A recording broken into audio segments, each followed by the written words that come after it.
So yun yung kitchen natin mga kapurman, at ito yung kanyang modular cabinet sa ilalim. Ayan.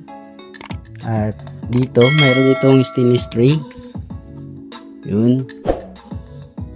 Yan yung stainless tray dito. So mapupull out yung mga kapurman. So ayan. So ganun dito sa ilalim. So parehas lang din.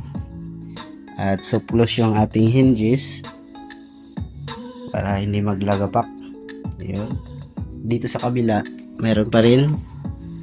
Mayroon ding stainless tray dito. Yun. Ito yung sa bandang itaas.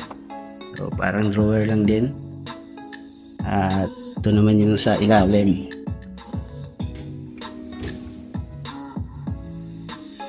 Yan. At yung sa ibang portion, ano yan mga kapurman, open shelves lang. I mean shelves lang sa loob. Yun. Dito ganun lang din, mayroon din sa loob. At ito naman sa bandang ilalim ng lababo. So hindi pwedeng lagyan ng shelves, may ano kasi fittings. At ito shelves lang din sa kabila. Yan mga kapurman. At ito naman yung kanyang lababo. Yun yung kitchen area. At yung nilagay namin dito granite slab na 0.6 lang ito, kaya papansin nyo may dugtungan. Hindi na kami naglalagay ng sidings dito.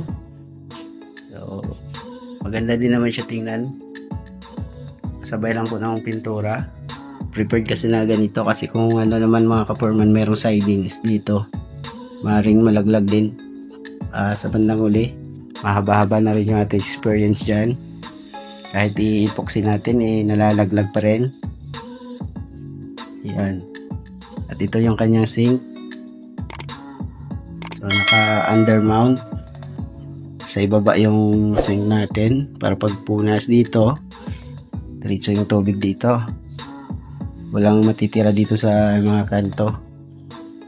So depende pa rin yan sa inyo mga kapurman kung anong gusto nyo. At ito may countertop pa. Yan. FD Construction Services.